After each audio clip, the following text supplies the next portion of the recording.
What's up, guys? Animal, the Animal Rodriguez here, and you are watching Dreams to Reality podcast. Today, I have a very special guest. He is the current 125 champ for Up Next Fighting. We are here at his training grounds where the Spartans train at Team Oyama in Irvine, California. Guys, you don't want to miss this fight. It's going to be March 30th at the Burbank Marriott. He's going to be fighting ex-UFC combatant, Trevor Wells. So it's going to be a banger. I'm super excited for it. So welcome to the show, brother. Thank you for having me, guys. Yeah, it's my pleasure, man. So I didn't really know much about you when I found out that you're going to be fighting for the title belt with Up Next Fighting. You know, I went on your page and I saw that you were in Mexico. So I thought that you lived out there, you trained out there, and then you just came out here to fight. But why don't you tell us a little bit about your journey, you know, that got you up to this point right now where you're going to be defending the title. This is your first title defense, correct? Yeah, it was supposed to be my second one, but unfortunately, like the first one, the guy pulled out fight night, and then this is gonna be my first one fighting. Nice. So when did you win the belt? I won the belt last September. Oh, you're ready to fight then. Oh yeah, I'm more than ready. Though. You're ready to go. I'm more than Hell ready. Yeah, man. So right now you're training at Team Oyama. Do you do everything here? You're striking, grappling, or do you have multiple training camps? I would say that most of the part I train here at Team Oyama. I represent Team Oyama, and my head coach and the one that's in charge of the game plan and everything, leading to the fight, is here, calling Oyama. But I do my jiu-jitsu, checkmat, Santa Ana and La Habra. Shout out, hell yeah. On the Professor Russell Cartona, and then Lucas Leach. Yeah. And then I work some of my wrestling specific for MMA with Coach Justin Flores down in San Diego. Okay. J-Flow, and then you know, like all the places that I go get some boxing work, because I'm a Mexican and we love box. There we go, bro. It's our shit. So I like to go boxing with Raul Tolling and Chuy's. Where at? Chu in Santa Ana. Okay. And then, yeah, man, like I'm always trying to, like, you know, improve my game and then evolve and then learn, because we never stop learning. That's the beauty of MMA. You know, you could never stop learning some new skills that are going to help you in the cage. You know, when the time comes, you got to be like Batman, you know, you have to have all these different little tool belt with all the kinds of different things. I'm going to use my wrestling, I'm going to use my jiu-jitsu, I'm going to use my striking.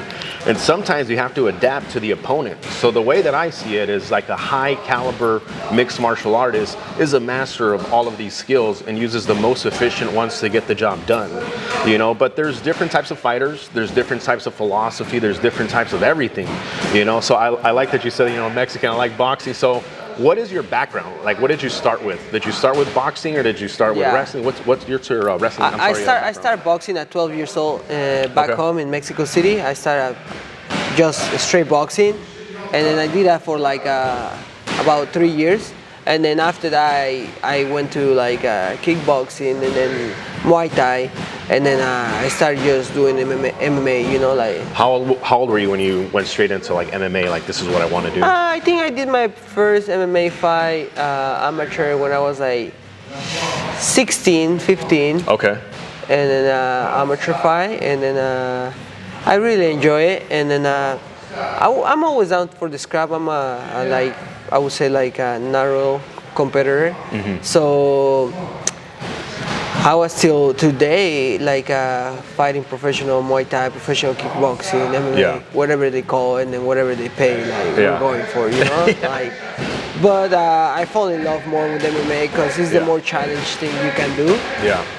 Because like you mentioned it, you gotta combine all these type of martial arts or sports in one at the same time in the cage. So I like more that, and then my main focus is in MMA. But for sure, we're down to scrap. Like if someone call for other type of stuff, whatever you want, you can get it. If you want to fight, he's gonna bring it to you. Bring it, bring it, because I'm down. You know? Yeah, man. Like I said, there's people that are they have a different psychology when they fight. You know, there's defensive fighters, there's offensive fighters, and there's everything in between. So I'm always super curious in understanding the character's philosophy. So your nickname is, what is it again?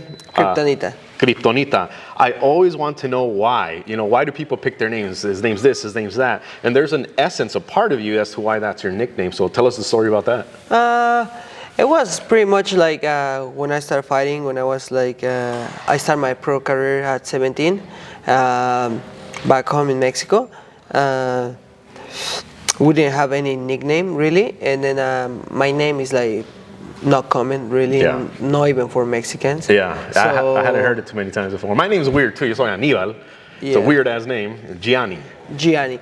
Yeah, and then like people doesn't know about it, but like we have a like long ass name, you know, Yeah. as a Mexican, and my name is like Giancarlo, and my first last name is Di Chiara. Di Chiara. Yeah. Oh, okay. Vazquez.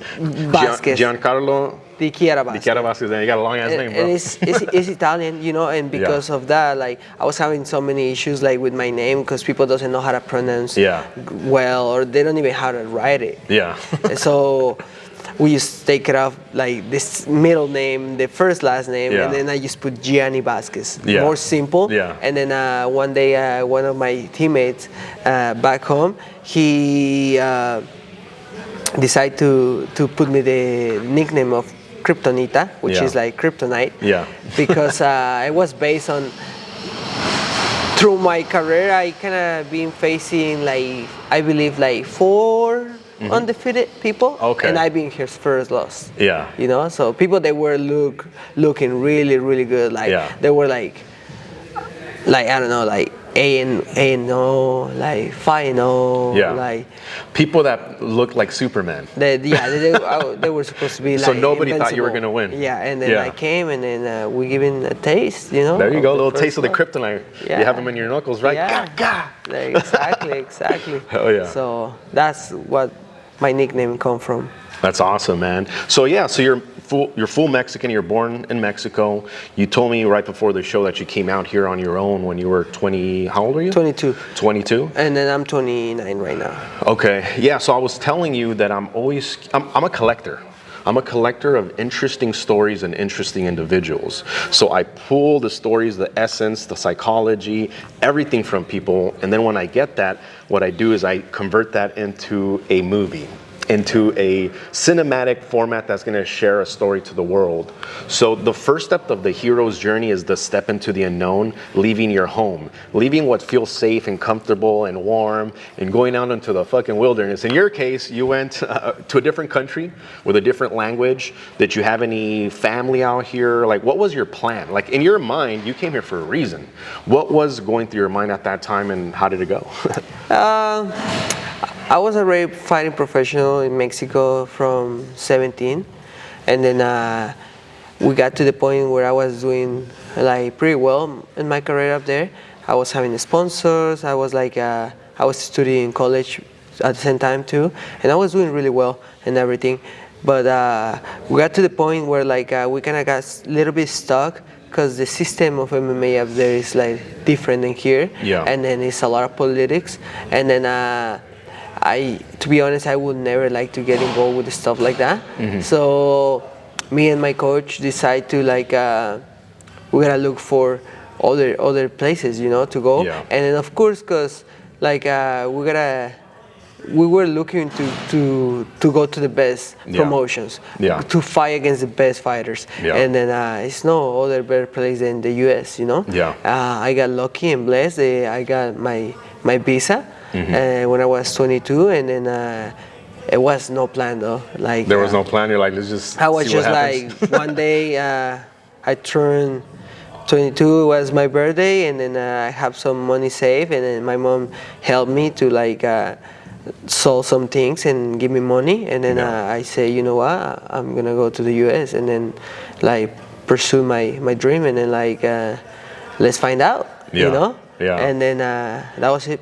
pretty much how happened. You know, I got my stuff, I packed, and then Yeah. I came to the U.S. Hell yeah, bro. I fucking love that. You are a hero, you know, that you're willing to go into something with a dream. So my podcast name is Dreams to Reality. It's also my business names. It's Dreams to Reality Media, Dreams to Reality Production, Dreams to Reality Music. It's all Dreams to Reality. And what I want to do for the world is to help people turn their dream into a reality, whatever that is, with whatever skills and gifts that I have. I feel that everybody in the world has a gift. You know, some people are born with the gift to beat the fuck out of others. You know, some people are born with a gift to sing. Some people are born with a gift to paint. And a lot of the expression of your art form is therapeutic. When you're able to let go and express yourself fully in your art, it's a beautiful thing, you know, and fighting to me is everything. You know, in order to accomplish your dreams, it's a fucking fight. You know, it's not easy. It's not just like all fun and sunshine. Like, people see these world champions winning, having the belt, partying, having the cars. They think they're lucky. They think they were born blessed. You know, no, it's not like that. You know, there's a grind that goes into it in order to become the person that you have to become to accomplish your dreams. So what is your biggest dream? Like, what do you want to accomplish? To be honest, I feel like one of the goals as an athlete is, you know, fight against the best. Yeah. Be in the best promotion, test myself against the best, and then prove I'm one of the best. If not, I'm the best on my division. Yeah. You know, and then that will be the goal. I would say, other than that, I already made it. You know, like the day I decided to leave my country and then came here and then pursued my dreams. I thought it was about to be hard, and it was. Yeah. And it's been hard for sure, but I'm living the best life I ever can. Yeah. You know? And then if I have to repeat, I will do it again. And then if I have to, you know, fall, I wake up my ass and then I will keep doing it again. You know, because it's no other way. Like, I'm blessed that I have a lot of people that has been supporting me through my journey. Yeah. But at the same time, like, it sounds like a little bit mean, I would say, but with people, without people, I will be doing the same. Because it's for me. Yeah, I understand that mentality, that feeling of like, with or without you, I'm doing this. It's good to have people that are in your corner and are in your circle and are for you and with you, you know. But the way that I see it is, if you want to be a king, if you want to be a warrior, it is a lonely journey, you know, because you're trying to go way the fuck over there, right? And when you're walking, sometimes people walk with you, they get tired, and you say, sorry, I gotta keep going. And then you keep walking, then someone else comes in and says, hey, I have something to give you. They give you an elixir. Drink this, it'll make you run faster to your goal. Those are called mentors, you know, those are wizards. Those are the people that have gone even further than you probably are even thinking and have come back to help others. So who are some of the mentors and coaches in your life right now that are helping you along this journey? I have a lot of those. I would say, like, right now I can think like the biggest, more important guys in my career has been my Muay Thai coach back home in Mexico. His name is Mario Gonzalez, and then I call him Dad. Yeah. Because he's been like my dad. He Your became father my figure. dad. You know? Yeah, that's awesome. He became like my dad. Him, and then my nutrition coach, which is back home in Mexico too, Luis Benjamin Hernandez Aguirre, and then I call him that too. Yeah. Because those two guys right now, Luis knows me since like I was 11. Wow. And he started doing my diet since I was 12. Wow. So he knows me for a long, long time. And Mario knows me since like I'm 15.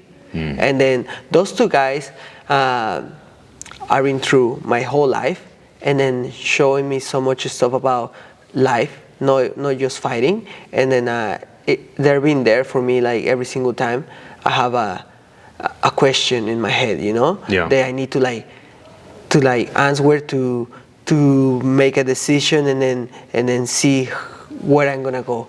And then of course when I came here to Team Oyama, Coach Colin Oyama has been one of those more important like persons here in the U.S. for me, because he's the same way. Like for me, he's been a mentor, and then he's been proving me and showing me that like he's in this journey with me because me, not because what he can get out of me.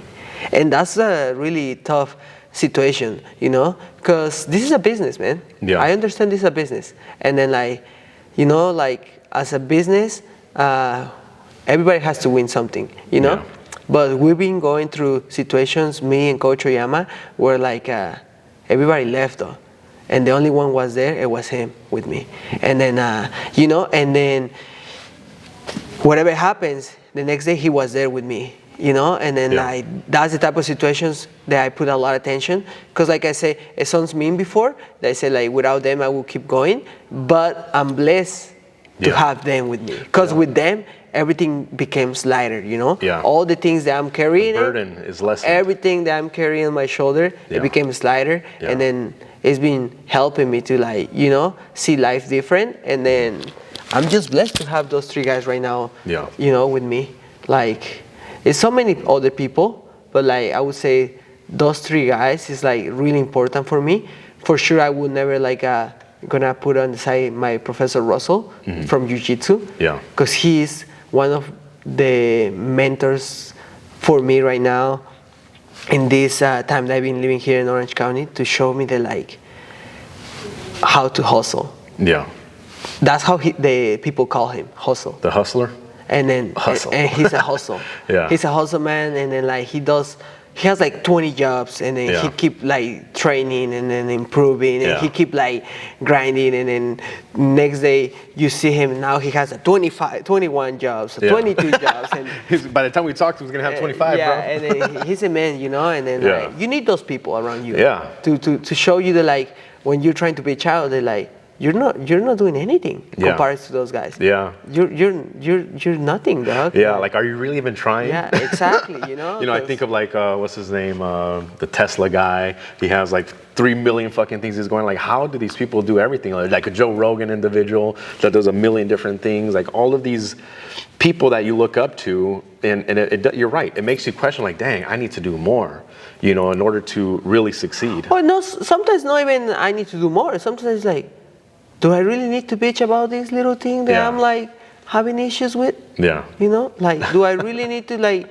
stress out about these type of situations? No, I don't. Because these people worse than you. And then you're blessed to be here. And then, you know, like, life is gonna keep going. And like, you have two choices. Stay here and feel bad for yourself, or like, you know, like shut up and just keep going, and then like try to go through things, and then like keep going, chasing your dreams, or like, you know, like just work hard every single day, and then one day you will see something coming out of that. Hell yeah, man. Yeah, one thing that you said was like, if I fall, I'm gonna get back up and keep going after my dreams. So has that happened? What's been some of the hardest things you had to overcome and continue on your path? I think one of the hardest things overcome, like talking about my career as an MMA fighter, it was like, it was just recently, it's about to be 1 year, when I have one of the best opportunities of my life. I was fighting in Texas, and then the winner of that fight was getting a contract in the UFC. And then I was dominate the whole fight for 20 minutes until I tried to prove something that I shouldn't. And then I was feeling so comfortable during the fight that I tried to do something that wasn't even in the game plan.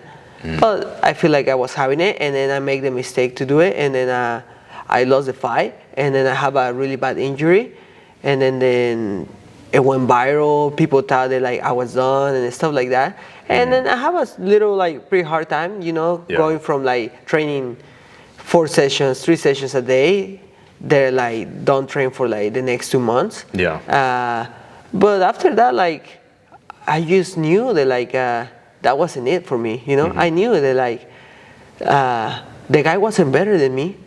I just make a mistake, and it cost me, you know. I give him the credit that he did what he need to do, you know, to like finish the fight. He seized the opportunity, but and your mistake. But like, you know, as a fighter, when you been there in the cage with other guy, Yeah. like, and then when you getting your ass whooped, Yeah. you know, like, who is the better fighter? Yeah, he knows that you beat his ass. You know who is the better fighter. Yeah. You know, like, if they ask us to fight next day, Yeah. you know who's gonna be hurt more. Yeah. You know who is the guy, like, He's gonna say no. I don't want to take that like, fight. and then even if you win, but I overcome that, and then guess what? My next fight was for the title of next, and I came and I won by TKO, and I proved everybody that, like, we still here to stay. Yeah. We're here, and then, like, we're gonna keep improving. Like, we make that mistake that night, and then, like, next day it was another day, and then like another opportunity, and then, like, the next fight, I just prove it, and then it's gonna happen.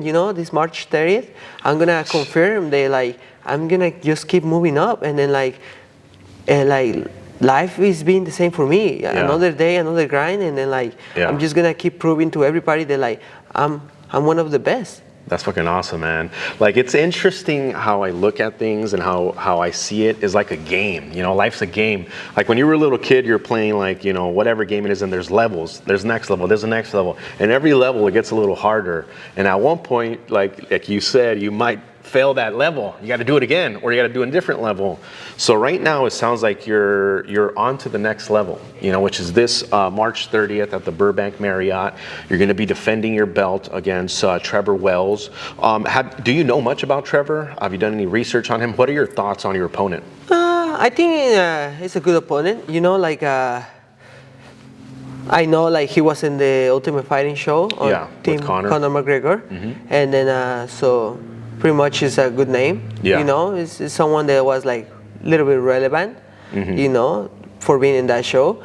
But other than that, like, I did my little research about what he does, and then a couple of his fights we watch on film, because that's what we do. Like, if you're a professional, you gotta study your opponent. And then but that's pretty much it. Like, to be honest, like, as soon as we watch the film, as soon as we do the research, and then we do the little study about it, like, now it's time to be focused on me, because I'm always trying to be prepared for everything. I'm a MMA fighter. I'm not just a guy that can box. Like, I'm always working in all the areas, and then I'm always trying to improve all the little mistakes that I've been done in the past. So, like, I'm excited for this fight. Like, I think he's one of the guys that can test myself. Yeah. But at the same time, I feel like he's just one of the guys that, like, is on my way, that I have to take it out and then, like, go for the next one, because that's how it is. This is just a business for me, and then I see it like that. Awesome. Is the strategy already developed? Like, what your plan is, or does that come closer to the fight? The plan is always the same. Go up there, beat some ass, get some cash. That's an easy ass fucking plan. Get some in and out after, milkshake, get my hand raised. That's easy, bro. And then 2 checks. So, like, the plan is always the same, Like, we gotta stay focused and like, what the corner is gonna say, but the plan is the same, man. Yeah. Do you have any message you want to give Trevor Wells? I would say just bring it, like. Bring it, Trevor. I told to my last opponent that I was supposed to fight in December, like, I'm not, like, a really big on the talk, because if I want to talk, I can talk. Yeah. And then, some people can handle it. Yeah. But he was talking so much, my last opponent, and then I just told him, hey, bro, like, make sure you back it up tomorrow night. Yeah. Tomorrow night, make sure whatever you say, back it up and bring it. And guess what? Fight night, he decided to don't fight me like 1 hour before our fight, because he said I was too big, and then, like, too big was his mouth, and then, like, he couldn't even, like, keep it with, like, his balls, So for Trevor, I don't have any words to him. Like, he looks pretty like a professional guy. He looks like a man that he's gonna show up to fight. I just say, just bring it, because we're gonna be ready for that. It's going to be an exciting fight, man. I'm excited. I'm going to be there doing some commentary. The winner of the fight is going to come talk to me after, and I'm curious to see who's going to show up on that seat next to me. We'll talk again, for sure. Trust me. Awesome, brother. Guys, make sure you get your tickets now at upnextfighting.com. Subscribe to the Dreams to Reality podcast. Go check out my brother on his Instagram. Any sponsors out there that want to buy stock now, hit him up. He's a great athlete. He's going a long way on this journey of becoming the best MMA fighter in his weight class. And any final words, brother, before we leave off? I just want to say thank you to everybody who support me through this fight camp. I want to say thank you to you guys for giving us this space, you know, to like a little bit more exposure. Yeah. Fighters, we are all about you guys, the fans, Yeah. and then all the people that want to see like our show. And then don't miss it out, please. Like March 30 in Burbank Marriot, you guys want to be there. I'm going to be defending my belt against Trevor Wells. And then, as always, I'm a showman, and I'm going to give you the fight of the night or performance of the night. Hell but yeah. you guys, trust me. Awesome, man. I'm excited. You will enjoy. Thank you so much. All right, brother. See you guys next time.